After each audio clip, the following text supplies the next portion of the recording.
Good morning. Good morning. I can't see anything because these lights are bright, so I won't be able to tell if you're falling asleep. So thank you so much for having me. It's really wonderful to see all the bright, eager faces today, and thanks for that kind introduction. So before I was Fancy Dave Bramble, the guy who runs MCB Real Estate, and before I started this company, go to this next slide. I don't know if you can control this slideshow. That was me. Yeah. So I went to Mount Washington Elementary School. I went to Falstaff Middle School, and then I went to Baltimore City College High School, so right here in Baltimore. To this day, in Baltimore, no one cares that I went to a fancy Ivy League school or a fancy Ivy League law school. The only thing they care about is that I went to City College.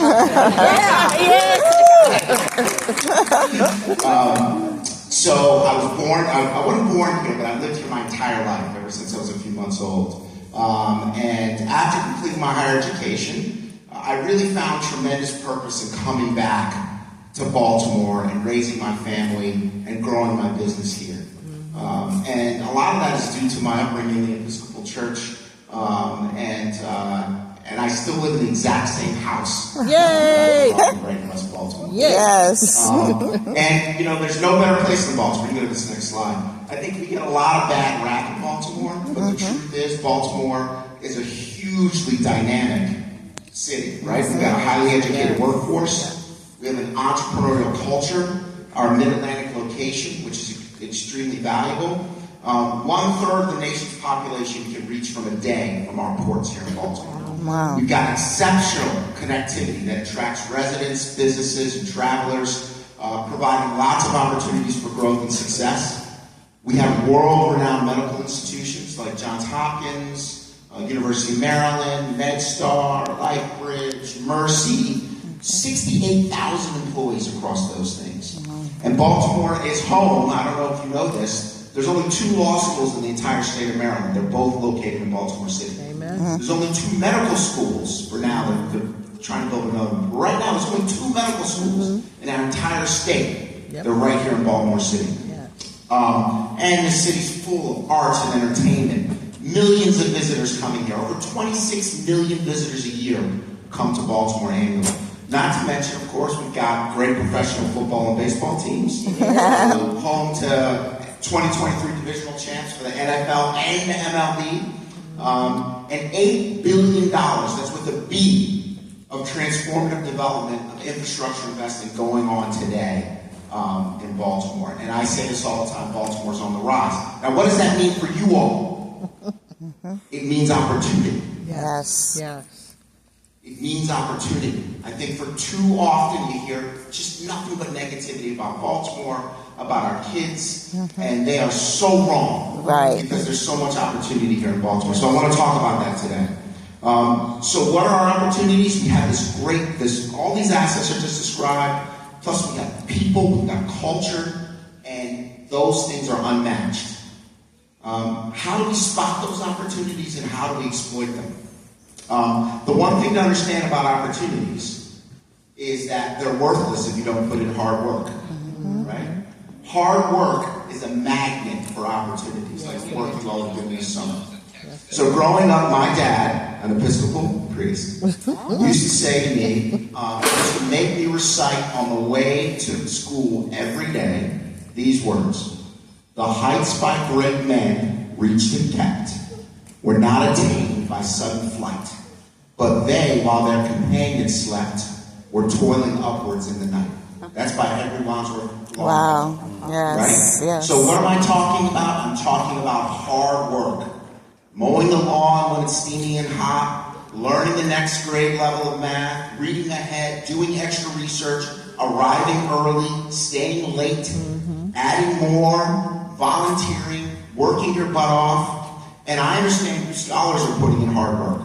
From what I understand, you've spent the summer researching and understanding the impact of luminaries like Eunice Carter, Constance Baker Motley, Nina Simone, Lewis Latimer.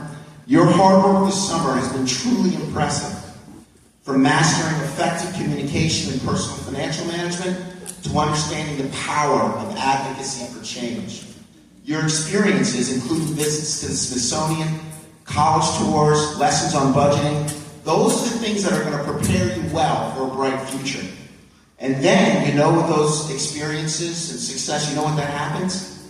That's when hard work meets opportunity. Yes. So in my experience, hard work, opportunities kind of show up in three primary ways.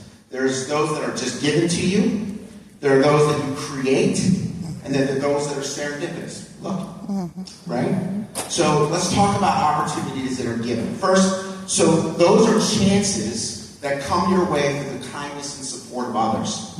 Think about what that means in the context of what you're doing today. It's a teacher who believes in you and encourages you to join a new club, a parent who supports you, your interests and your passions, a friend who invites you to try something new, right? So when someone offers you an opportunity, they see potential in you. So you have to remember to embrace those moments and be grateful for the people who believe in your abilities.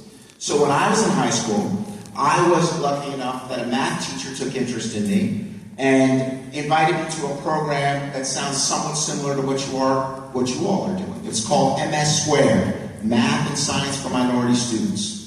And I dedicated 3 summers of my high school career to enriching myself, to learning.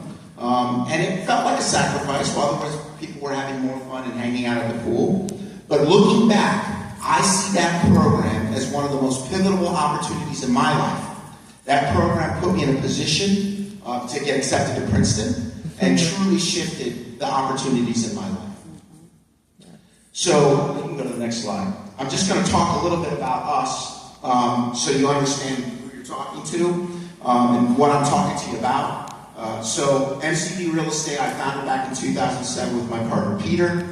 We're a real estate investment management firm, and we own real estate all over the country. The next slide.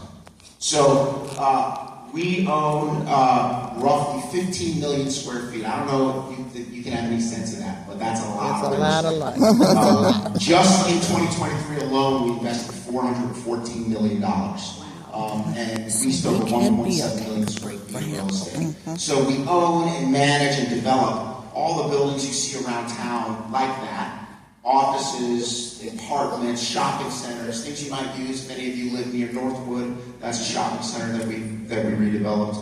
And I spend my days trying to figure out how to raise money from people to do these projects and design and build them and try to set them up in a way that makes people want to live, shop, and work there. Go to the next slide. And just, you can see around town, this isn't all we own in the city, but just give you a sense of some of the things, maybe you've been to any of these things that are around town. You got to know that people do these things. They don't just appear. Somebody has to go and find the property, raise the money, convince the neighborhoods, and get the projects done. And guess what? It's being done by someone right here from Baltimore. Amen. So, go to the next slide.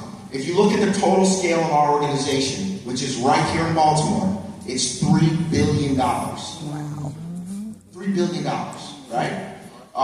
And we built the company one step at a time with opportunities that investors gave to us, right? They said, hey, we see how you're working, we see how you're performing, we want to do deals with you, we want to do business with you. But it all started when my parents supported me by giving me, allowing me to buy my house from them where I still live today, the house we grew up in, and then they gave me the money back to invest. It's a long way from a little row house in Baltimore to $3 billion in assets. Yes, yes. So opportunities you create. So those are the ones that you are responsible for identifying and executing. So James Baldwin said, the place in which I fit will not exist until I make it.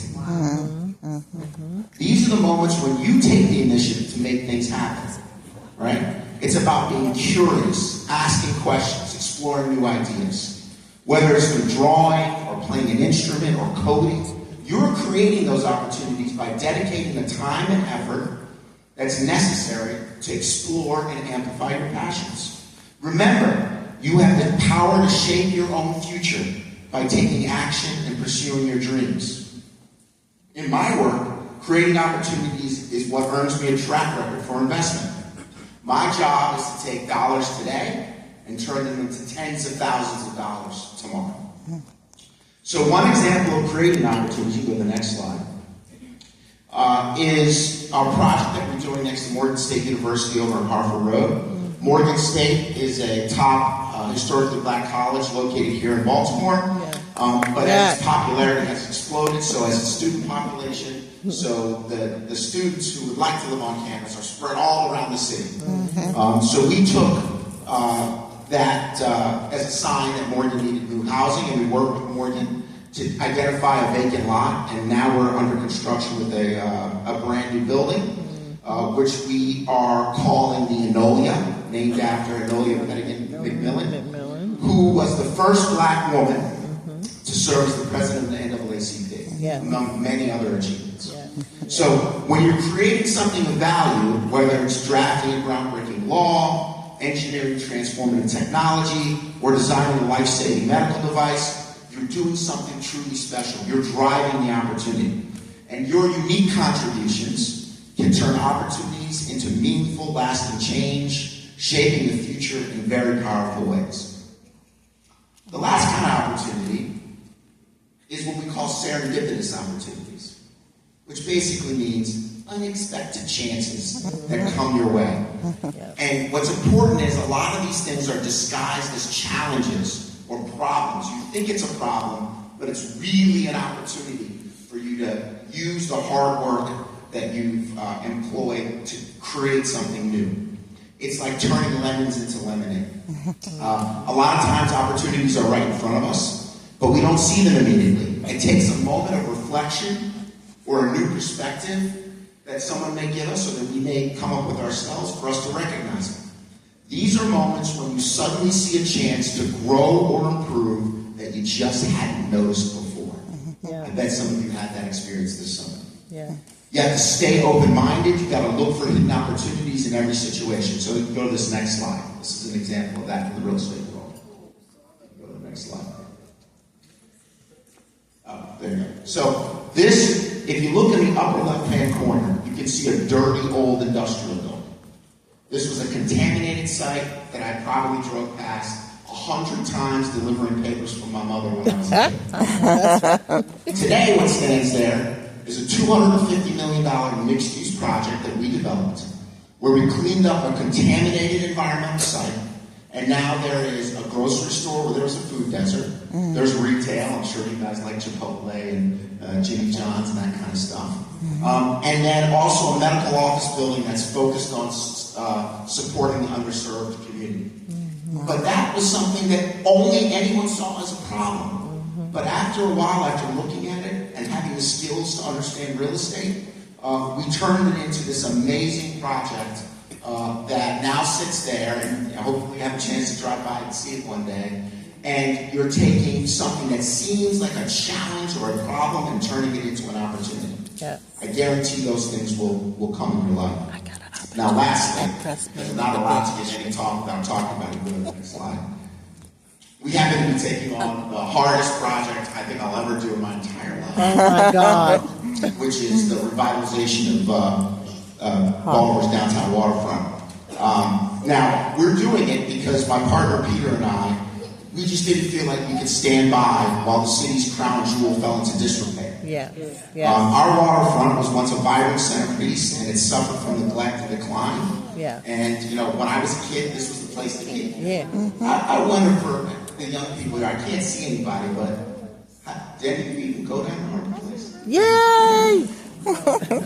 You're old. So we took our resources and expertise and determination, and we've committed to reimagining Harbor Place, revitalizing this iconic location.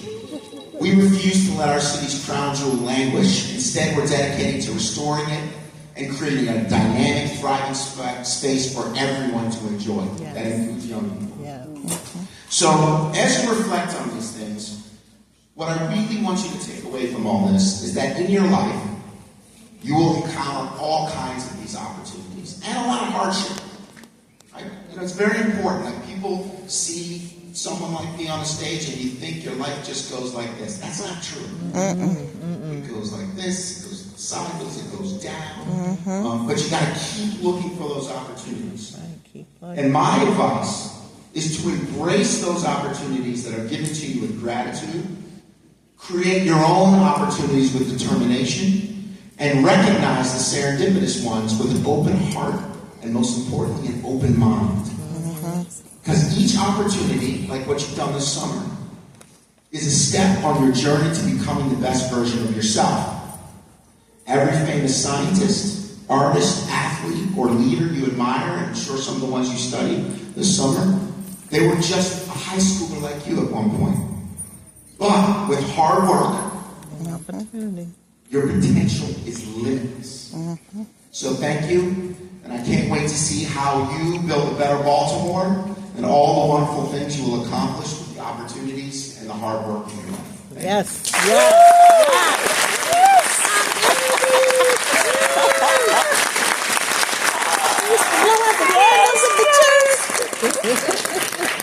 I told him I have bragging rights because I have him on my lap in a picture. Yeah. Yes. Our token of appreciation. Beautiful.